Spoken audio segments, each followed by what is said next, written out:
அபிஷேகம் ஒரு மனுஷனை வித்தியாசப்படுத்தும். அபிஷேகத்துல நிரம்பி செபிக்கிற மனிதனுக்கு தான் பாளையம் சொந்தமாகிறது. 40 நாள் கோலியாத்து நினைச்சான் பாளையம் யாருக்கு சொந்தம்?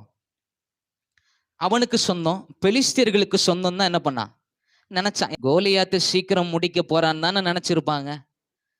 தாவீது சண்டை போட வந்தப்ப பெலிஸ்தியர்கள் என்ன நினைச்சிருப்பாங்க? இன்னைக்கு சண்டை சீக்கிரம் முடிஞ்சிடும். கோலியாத்து தாவீதை சீக்கிரம் என்ன பண்ண போறான்? முடிக்க போறான்னு நினைச்சிருப்பாங்க. ஆனா யார் சீக்கிரம் முடிச்சா? தாவீது.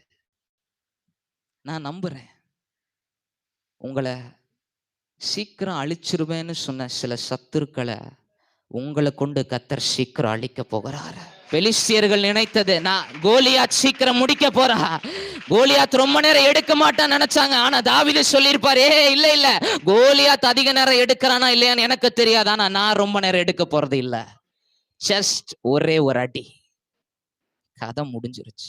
செபிக்கிறவன் சத்துரோடு ரொம்ப போராடவே மாட்டான். தேவ புள்ள சத்துரோடு ரொம்ப போராட மாட்டான். போ பண்ணி கூட்டத்துக்கு போனுதான் சொன்னார். வேற ஏதாவது இயேசு 1/2 மணி நேரம் ஜெபம் பண்ணாராங்க? இல்ல, போ அவ்வளவுதான். அவனுக்கு லேகியோனுக்குள்ள இருந்த எல்லா ஆவியும் ஓடி போயிருச்சு. ஜெபிக்கிறவன் கிட்ட அந்த பவர் இருக்குங்க.